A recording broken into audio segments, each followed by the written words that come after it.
Hello everyone and welcome back. This is Joe Parks. This is the second video in talking about Chapter 2. The first one we've talked about declaring variables and how variables have types. And it's really the type of the value that the variable will hold. So for instance here I'm declaring a variable named I, and it will hold int values. Those are numbers that have no fractional portion.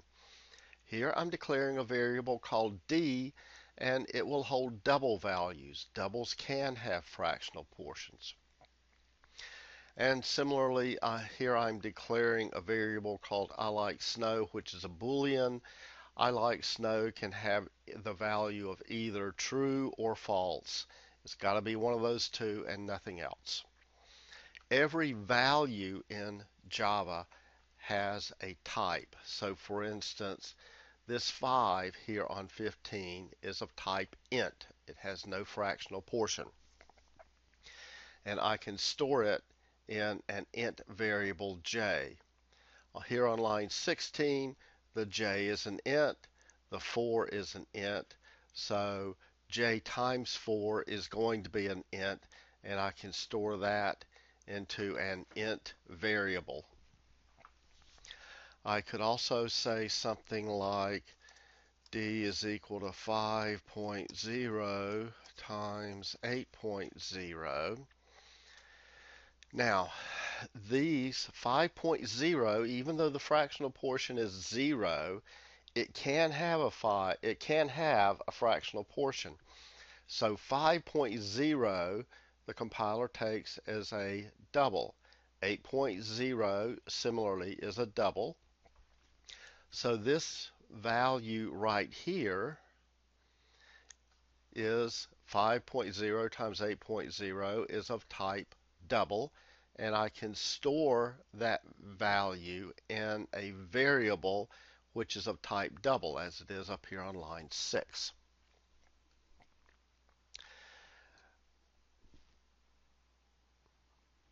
Every value will have a type, and the arithmetic operators, which are, let's see, where are they? Can't find them right now. Plus, minus, times, division, and modulo. The arithmetic operators want all of their operands to be of the same type. So for instance, if I'm going to write 5 plus 8.0, and I'll make that compile in just a moment, but the 5 is an int, the 8.0 is a double, and the plus operator is going to want both sides of both values on either side of it to be of the same type. And this is called widening. Under the covers, the compiler will generate code to turn this 5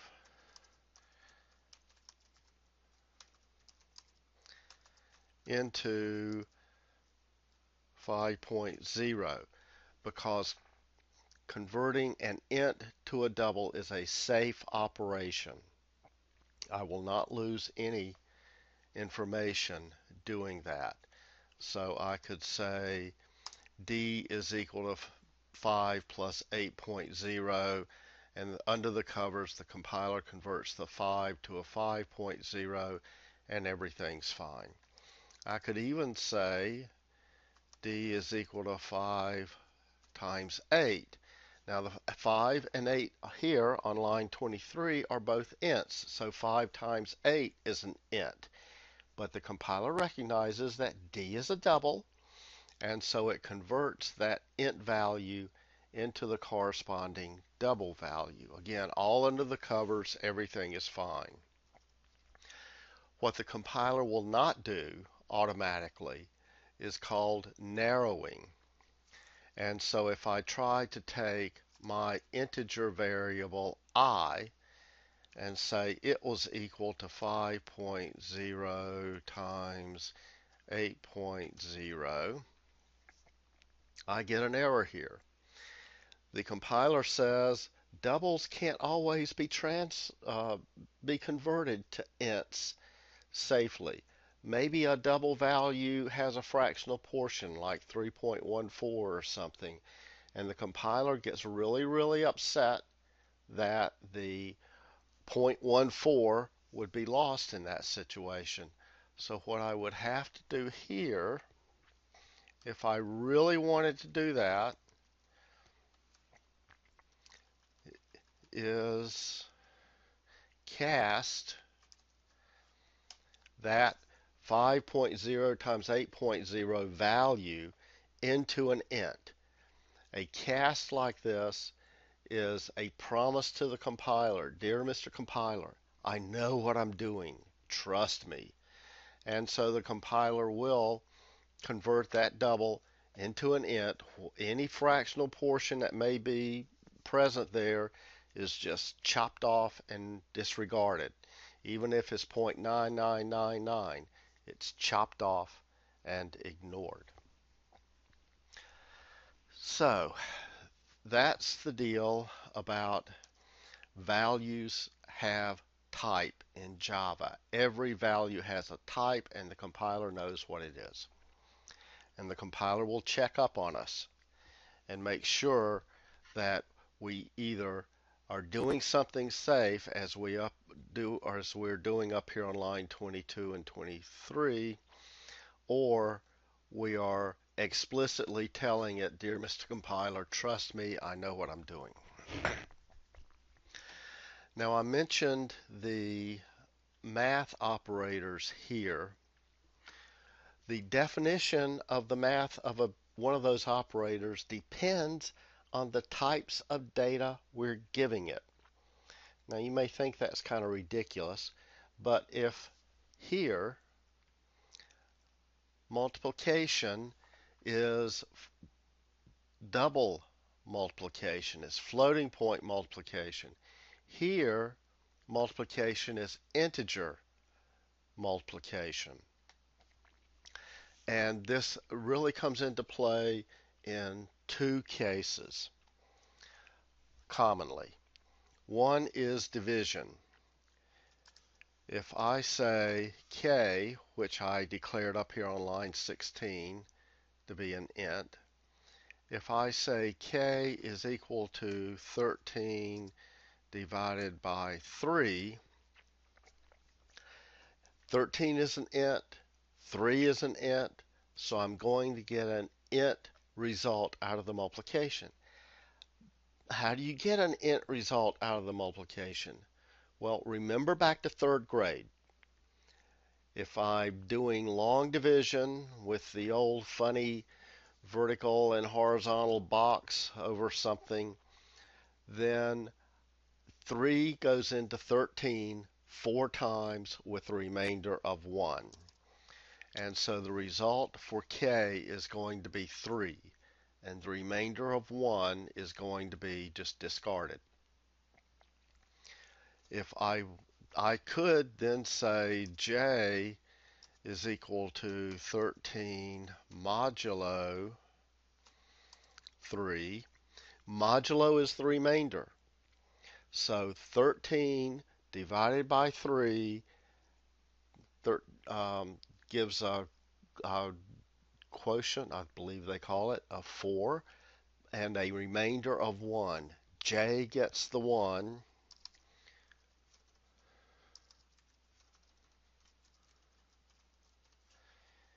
And k gets the 4, the 13 divided by 3.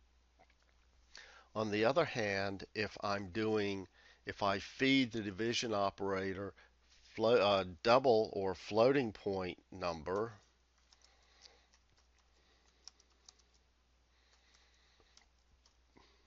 it's going to get 4.33333 and so forth, like we would expect, because doubles can have fractional portions. Another case where the types of the operands makes a huge difference is with the plus sign. If I have a string, then one of the widening conversions the compiler will do for me is it will convert a number into a string, and so the plus sign for string operations is concatenation. So notice the string here has a capital S, and if I set that equal to Sophie plus 5, 5 is an int, but the compiler wants both sides of the plus sign to be of the same type.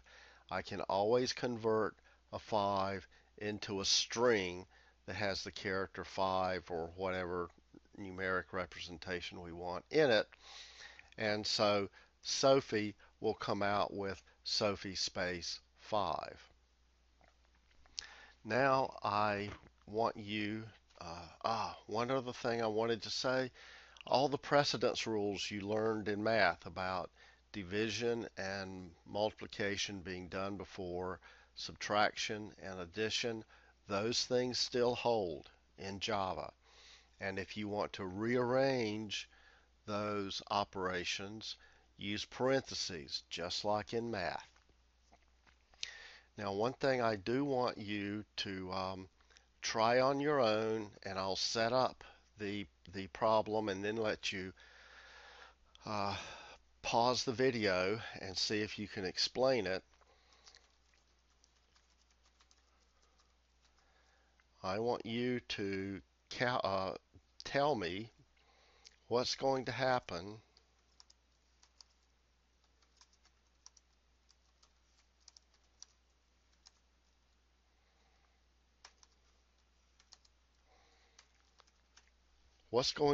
with this statement on line 33. Again, I'll let you pause the video, and when you figure out what's going to happen and then try and run it and see what happens, then we'll come back on the other side. Have fun. We'll be back in a moment.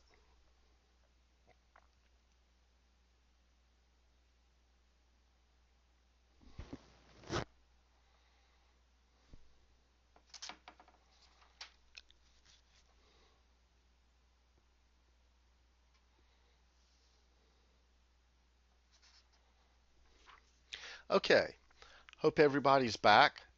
And the trick or the secret, the key to understanding this, is that the compiler is going to be doing a left to right scan. There are no precedence rules coming into play here. Everything is the plus sign, so it's just a left to right scan. 5, this first 5 here, that 5 is an int, and then we see the plus sign, and then we see the 8, which is an int.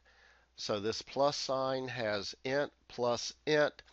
The compiler can do that, and it's going to get 13. So I have 13 here. I see another plus sign here, and then I see this string. So I have an int 13 coming from the 5 plus 8 plus a string. Oh darn, they aren't the same type, so I'm going to have to make them the same type. I can safely widen the 13 to be a string. So this 5 plus 8 plus Sally is going to be 13 Sally. So now I have a string, I see another plus sign, and I see this int 5.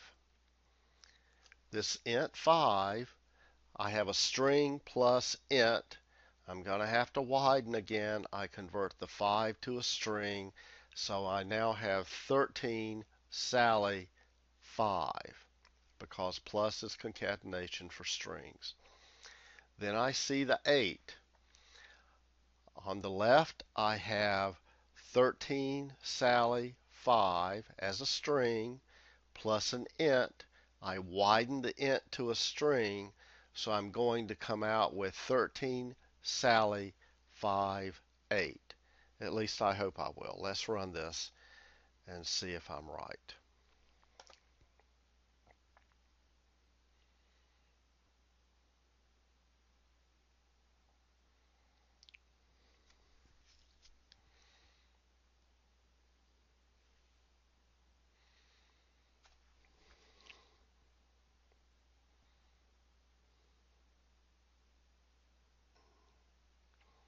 Thirteen Sally 5 8. So every value in Java has a type. The literals have types. The arithmetic operators want to operate on operands which are both of the same type. The compiler under the covers for us will widen ints to doubles or numerics, int or double, to string as necessary. Going the other way, trying to convert a double to an int, or heaven forbid, a string to an int, which is between you and me not going to work. That's done by explicit casting, as we have up here on line 25, which is a promise to the compiler by the programmer. Dear Mr. Compiler, yes, I know what I'm doing, even though this may look unsafe in certain conditions. So that's our second video.